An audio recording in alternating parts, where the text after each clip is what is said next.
इस वक्त ईरान से लेकर चीन, अमेरिका से लेकर रूस तक न्यूक्लियर हथियारों को लेकर माहौल बना हुआ है। ईरान और चीन अपने एटमी हथियारों को पोजीशन करने लगे हैं, क्या यह कहा जाए? क्योंकि ईरान के लिए तो अगर बात की जाए तो अभी तक उसने एटमी हथियार बनाए हैं या नहीं बनाए हैं, इसको लेकर एक संशय है। लेकिन इजराइल जो है वो उसके पीछे पड़ा हुआ है। इस सब के बीच ईरान और चीन अपने एटमी हथियार वाले प्रोग्राम को एक्सपैंड करना चाहते हैं, जबकि रूस अपने उस एग्रीमेंट से पीछे हट सकता है जिसमें उसने न्यूक्लियर हथियारों की कमी की बात दोहराई। दूसरी तरफ कुछ ऐसे छोटे मुल्क हैं जो चाहते हैं कि अब न्यूक्लियर आर्सेनल पूरी तरह तबाह कर दिया जाए, यानी मिडिल ईस्ट से लेकर चीन और वेस्टर्न कंट्रीज तक में एटमी हथियारों का खतरा दिखने लगा है।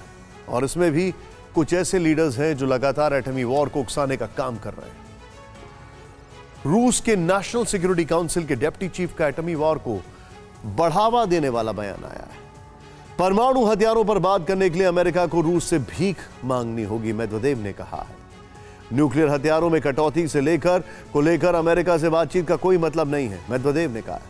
अब हमारे अमेरिका के साथ किसी तरह के कोई संबंध नहीं। अगर हर एग्रीमेंट में एक डेड जोन की तरह है तो मेदवेदेव ने कहा कि एटमी हथियारों को लेकर अमेरिका से समझौता करना रूस के लिए घातक होगा। खुद उन्हें ही इसके लिए गिड़गिड़ाने देना चाहिए। इसके बाद मेदवेदेव ने जो कुछ कहा वो और ज्यादा शॉकिंग था। पुतिन के करीबी ने कहा कि अगर अमेरिका से बात करनी है तो इसके लिए एक तरीका है। तरीका यह है कि यूएन के पोडियम पर जूते को रखकर अमेरिका से बात की जाए। राष्ट्रपति रहते हुए मेदवेदेव ने साल 2010 में ही अपने काउंटरपार्ट ओबामा के साथ यानी स्ट्रैटेजिक आर्म रिडक्शन ट्रीटी पर साइन किए थे। स्ट्रैटेजिक आर्म्स रिडक्शन संधि को फरवरी 2021 में अगले 5 साल यानी 2026 तक बढ़ा दिया गया। अब रूस में कौन क्या बोलता है यह भी समझ से बाहर है, क्योंकि 2 दिन पहले ही क्रेमलिन के प्रवक्ता दिमित्री पेस्कोव ने न्यूक्लियर आर्म्स रिडक्शन को लेकर अमेरिका से बातचीत करने पर जोर दिया था।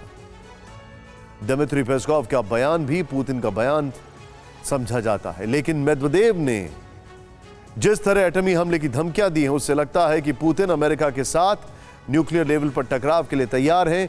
वैसे एक और देश है जो अब रूस की एटमी धमकियों का जवाब उसी की भाषा में दे रहा है, अपनी सेना को रूस से जंग के लिए तैयार कर रहा है। पूरी खबर इस रिपोर्ट से समझते हैं। यूक्रेन वॉर पर पूर्ण विराम लगने के बाद पुतिन के नए वर्ल्ड ऑर्डर को यूरोप में रेजिस्टेंस कहां मिलेगा?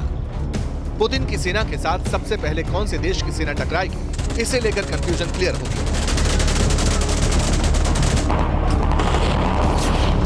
मॉस्को में पुतिन जब ऐतिहासिक सोवियत को परिभाषित कर रहे थे, यूरोप तक रूसी साम्राज्य बढ़ाने के संकेत दे रहे थे, उसी दौरान ब्रिटेन के सबसे बड़े आर्मी कमांडर ने विश्व युद्ध की आशंका जाहिर कर दी।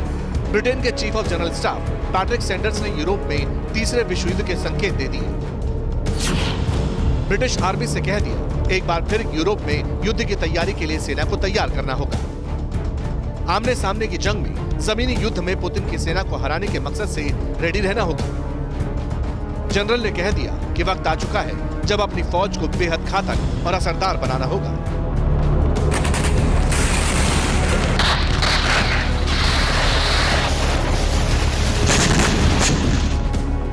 यूक्रेन वॉर के बीचों बीच ब्रिटेन के टॉप जनरल ने ऐसा बयान क्यों दिया?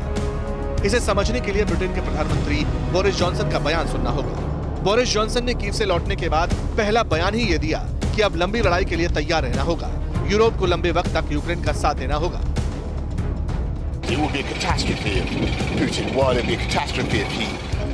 अगर पुतिन जीते तो इसके भयानक नतीजे होंगे। उनके लिए ये बड़ी जीत होगी, क्योंकि तब हालात ऐसे बनेंगे कि पुतिन कब्जे वाली जमीन के साथ दूसरे हमले की तैयारी करेंगे। Look, that would be a disaster because you'd have a situation in which Putin was able to consolidate his gains and then to launch another attack. इसी लाइन को ब्रिटेन आर्मी के टॉप कमांडर ने आगे बढ़ाया। General Patrick Sanders ने इसी हफ्ते British army की ओवरऑल कमांड का जिम्मा संभाला है। उन्होंने जवानों के लिए संदेश में लिखा, सन 1941 के बाद मैं पहला चीफ ऑफ जनरल स्टाफ हूं जिसने यूरोप पर युद्ध के बढ़ते साए के दौरान कमांड संभाली है। ये सब ऐसे वक्त हो रहा है जब एक महाशक्ति की वजह से यूरोप में जमीनी युद्ध का खतरा है। रूस की तरफ से जिस तरह की धमकियां आ रही हैं, उससे हम असुरक्षा के नए दौर में आ चुके हैं। असल में शुक्रवार को पुतिन ने इंटरनेशनल इकोनॉमिक फोरम के अंदर एक बार फिर सोवियत संघ वाले मिशन की बात कही थी। कजाकिस्तान की लीडर से बात करते हुए पुतिन ने कहा था, आखिर सोवियत यूनियन है क्या? ये ऐतिहासिक रशिया ही तो है। इससे पहले भी पुतिन पीटर द ग्रेट को याद करते हुए स्वीडन, फिनलैंड समेत बाल्टिक देशों को रूस से मिलाने की बात कर चुके हैं। इसलिए आशंका है कि पुतिन यूक्रेन तक नहीं रुकने वाले, मगर ब्रिटेन भी डटा हुआ है।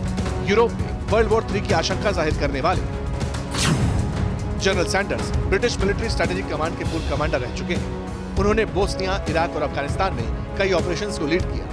मीडिया रिपोर्ट्स के मुताबिक जनरल सैंडर्स ने 16 जून को ब्रिटिश आर्मी के लिए ये इंटरनल मैसेज दिया था। ये उनकी स्पीच का हिस्सा था। इसी दौरान ये भी कहा गया कि ब्रिटिश की सेना इस तरह से आगे बढ़े ताकि नाटो की ताकत को और बढ़ाया जाए, जिससे रूस को यूरोप की जमीन पर और आगे बढ़ने से रोका जा सके।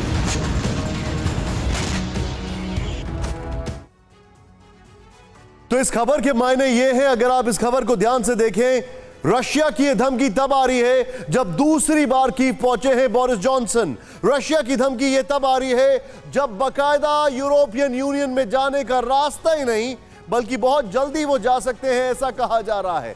रशिया की यह धमकी तब आ रही है जब ब्रिटेन की तरफ से कहा जा रहा है कि हमारी फोर्सेस तैयार है, यानी कि इस युद्ध का जो दायरा है, इसका जो डायामीटर है, वो फैलने वाला है।